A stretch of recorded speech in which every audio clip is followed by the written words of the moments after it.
नमस्कार। देखिए, हम आपको भारतीय पॉलिटिकल मैप के बारे में कुछ बताना चाहते हैं। जैसे देखिए क्या होता है यहाँ पे अगर आप मैप की बात करें तो सबसे पहले आपको उत्तर दिशा अगर लेना है तो वो ऊपर की ओर लेना पड़ेगा। अगर आप दक्षिण दिशा की बात करें, दक्षिण दिशा क्या होगा आपका नीचे की ओर होगा। जैसे कि यहाँ पे दक्षिण दिशा हमने लोकेट किया है, दक्षिण दिशा नीचे की ओर होगी आपका। अगर आप पूर्व दिशा की बात करें तो पूर्व दिशा क्या होगा, इधर होता है, दाएं दिशा में होता है। अगर पश्चिम की बात करें तो बाएं दिशा की ओर इधर पश्चिम होगा। अगर राज्य की बात करें, हमारा उत्तर में कौन सा राज्य है, पश्चिम में कौन सा राज्य है, दक्षिण में कौन सा राज्य है, पूर्व में कौन सा राज्य है, तो चलिए हम देखते हैं। अब देखिए उत्तर की अगर बात करें, उत्तर में हमारा कौन सा है, जम्मू है। क्या है, अब ये केंद्र शासित प्रदेश बन चुका है। अगर हम पूरब की बात करें, पूरब में हमेशा यहाँ अरुणाचल प्रदेश, सबसे लास्ट में कौन सा आता है, अरुणाचल प्रदेश हो जाता है। अगर हम पश्चिम की बात करें तो यहाँ पे गुजरात हो जाएगा। कौन सा जगह, गुजरात। और अगर दक्षिण की बात करें, दक्षिण में हमारा कौन सा जगह, तमिलनाडु यहाँ होता है। ठीक है, ये तो हुई राज्य की बात। अब देखिए भारत की क्या होती है ना, अपनी लंबाई और चौड़ाई भी है। अगर आप उत्तर से दक्षिण तक की लंबाई देखेंगे ना, उत्तर से दक्षिण की लंबाई देखेंगे तो उत्तर से दक्षिण की लंबाई देखिए हमने यहाँ लोकेट करके रखा हुआ है 32-14। कितना होता है, अगर आप उत्तर से यहाँ आएंगे और दक्षिण से नीचे से ऊपर जाएंगे तो क्या होगा, अगर आप उत्तर से लेकर के दक्षिण या दक्षिण से लेकर के उत्तर तक जाते हैं तो 3214 किलोमीटर आपको दूरी तय करना पड़ेगा।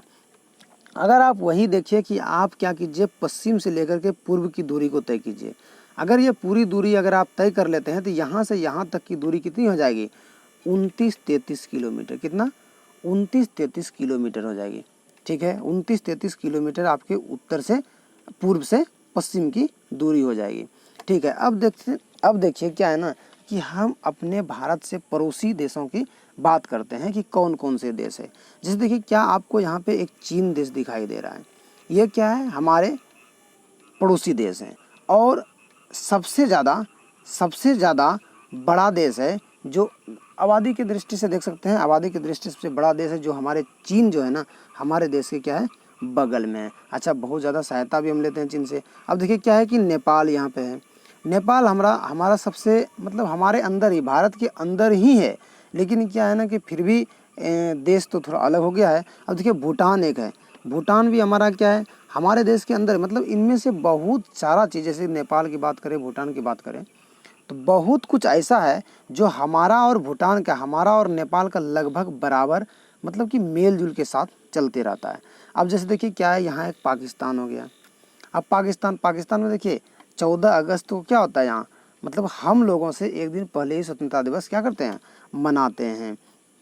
ठीक है, अब देखिए क्या हो गया, अब हम म्यांमार की बात अगर करें तो म्यांमार हमारा कहाँ पड़ जाता है, यहाँ पे पड़ जाता है।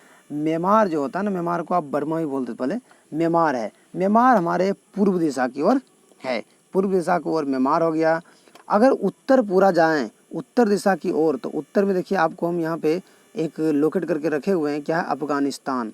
कौन सा देश है, अफगानिस्तान।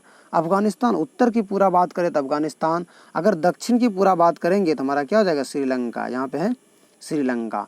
श्रीलंका दक्षिण में, उत्तर में हो गया अफगानिस्तान। अगर पूर्व की बात करें तो म्यांमार हो गया, और पश्चिम की बात करें तो हमारा पाकिस्तान हो गया। ठीक है, उसके बाद देखिए अगर हम इधर की दक्षिण की बात करें तो एक और विशेष सा देश बच जाता है, वो क्या है, बांग्लादेश हमारा। ठीक है, क्या है, बांग्लादेश। अच्छा देखिए बांग्लादेश जो है ना, हमको मतलब अगर हम सीमा ज़्यादा करें तो बांग्लादेश से बहुत ज़्यादा सीमा लगता है। कैसे, देखिए यहाँ से शुरू हुआ ना, यहाँ से शुरू हुआ, ऐसे ऐसे ऐसे ऐसे घूमते फिरते जा कर के यहाँ तक क्या है, हमारा बांग्लादेश से सीमा लगता है। अब देखिए यहाँ पे एक राज्य छोटा सा त्रिपुरा, कौन सा है, त्रिपुरा राज्य है। आप त्रिपुरा राज्य को देख सकते हैं। त्रिपुरा राज्य क्या है ना, पूरी तरह से, अगर त्रिपुरा राज्य की आप बात करेंगे, त्रिपुरा राज्य पूरी तरह से घिरा हुआ है।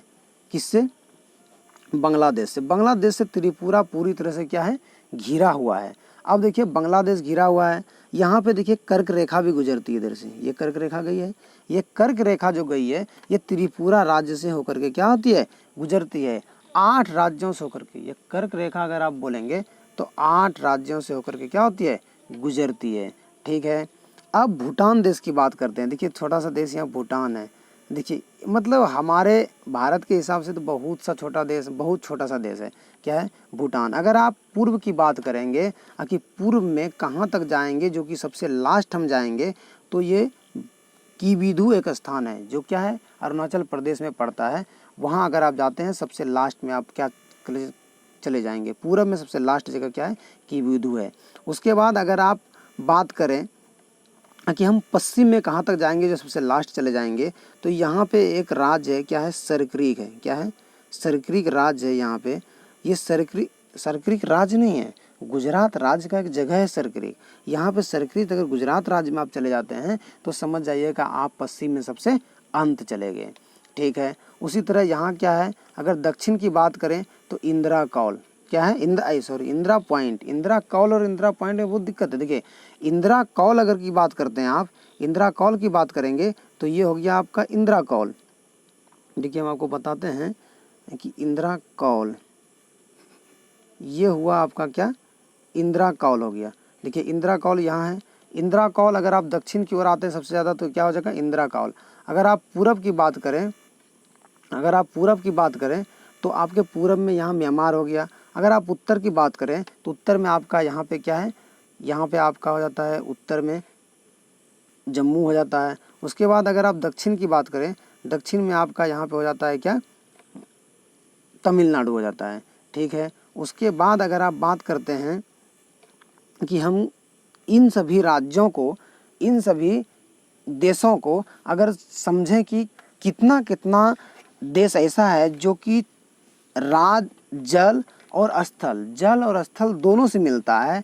और सीमा हमारे देश में क्या है ना कि ये सभी सीमाएं बनाई है। अब सीमा में क्या है कि कुछ तो ऐसा है जो क्या है कि स्थल और जल दोनों सीमा से लगता है, और कुछ ऐसा देश है जो क्या है कि सिर्फ स्थल से लगता है, और कुछ है जो क्या स्थल और जल दोनों से लगता है। अब चीन की बात करें, चीन देखिए हमारा यहाँ पे स्थल से भी लग रहा है, और ये जल से कहीं नहीं लगता है। तो ये चीन जो हमारे साथ सीमा साझा करता है, ये जितना सीमा साझा कर रहा है ये सिर्फ स्थलीय सीमा साझा करती है। पाकिस्तान की बात करें, पाकिस्तान देखिए यहाँ से लेकर के गुजरात के इधर साइड में भी है।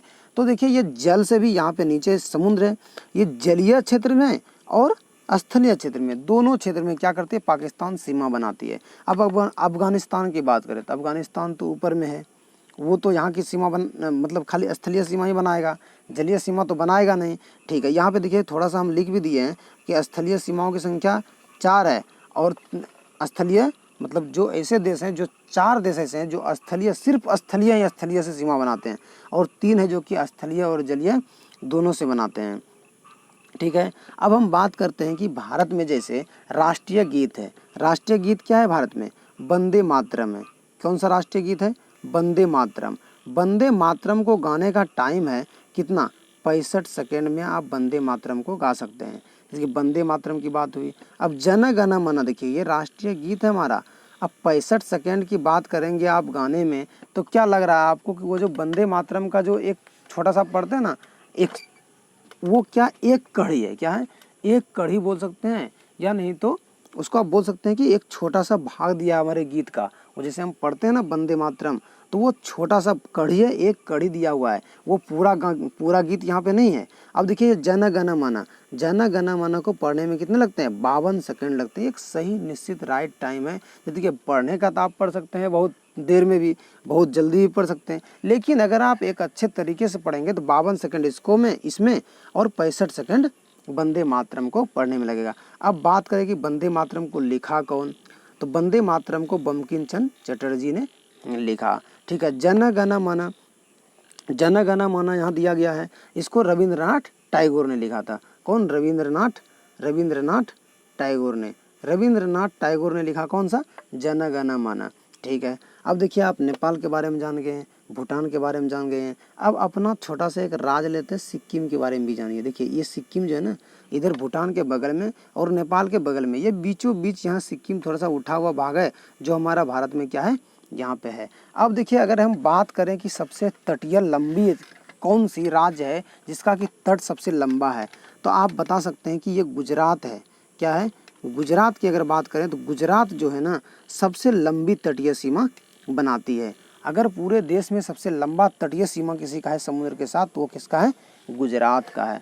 अब गुजरात की बात, उसके बाद देखिए ये तो सबसे लंबी हो गई। सबसे छोटी की बात करेंगे, सबसे कम दूरी ये गोवा बनाती है। क्या करती है, गोवा सबसे छोटा राज्य भी है और ये कम समुद्री सीमा भी घेरती है, मतलब सबसे कम समुद्री सीमा घेरती है। अच्छा, हम आपको यहाँ पे लिख करके दर्शा भी दिए हैं कि सबसे ज़्यादा अगर भूमि की बात करें तो भूमि सीमा जो बनती है पूरा वो 6100 किलोमीटर होती है। भूमि सीमा की अगर बात करें तो वो 6100 किलोमीटर होती है। और अगर हम कुल सीमा की बात करें, भूमि और समुद्री सहित करें तो जैसे कि भूमि और समुद्री का मतलब क्या हुआ, भूमि में तो सीमा तो भूमि में होगा और जलीय का क्या, ये सभी नहीं गिनेंगे किसको हम, जैसे कि अंडमान निकोबार यहाँ है, अंडमान निकोबार भी तो कुछ न कुछ स्थलीय सीमा और जल के साथ स्थलीय सीमा मिलाएंगे। तो सबको अगर हम गिन लेते हैं तो 16.6 किलोमीटर हो जाएगा आपका। 16.6 किलोमीटर कुल तटीय लंबाई हो जाती है, कुल सीमा की लंबाई। और अगर सिर्फ भूमि की बात करें तो 6100 किलोमीटर हमारा होता है। उसके बाद अब बात करते हैं हम जैसे कि राज्य तो यहाँ आप भी जानते हैं कि 28 है, केंद्र शासित 8 है। अब देखिए, अब जैसे कि अब बात करते हैं कि हमारा जो ये देश है, देश में हमारा कच्छ इधर पड़ गया, यहाँ पे कच्छ आपका यहाँ पे पड़ गया, इधर हमारा म्यांमार पड़ा।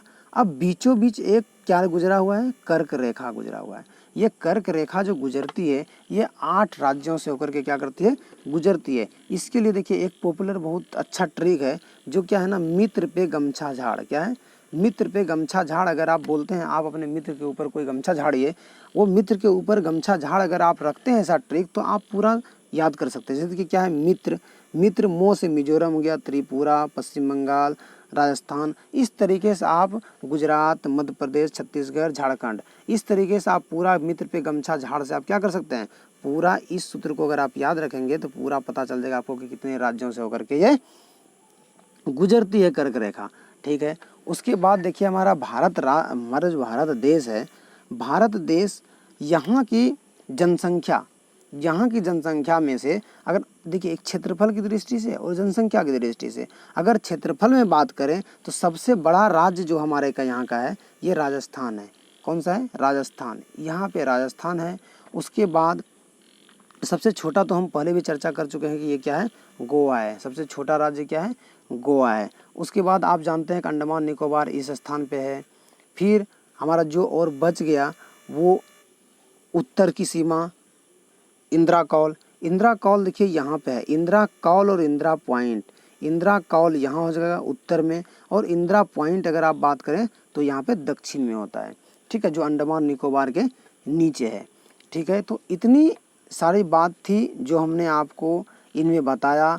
अब देखिए जो कुछ भी बच गया है उसको भी हम आशा करेंगे कि दूसरे वीडियो में लेकर के आएँ। अगर दूसरा वीडियो हम लेकर के आते हैं, अगर तभी आएंगे जब अगर आप हमको मतलब चाहते हैं, अगर लाइक करते हैं, शेयर करते हैं तो ज़रूर हम दूसरी बार ऐसे ही वीडियो को लेकर के आपके सामने प्रकट होंगे। तब तक के लिए धन्यवाद। अगर आपको अच्छा लगता है तो ज़रूर है कि आप इसको शेयर ज़रूर कीजिए। तब अगर आप हमारे वीडियो को शेयर कीजिएगा, लाइक मिलेगा तो फिर दोबारा भी हम आपको ऐसा वीडियो देंगे। तब तक के लिए धन्यवाद।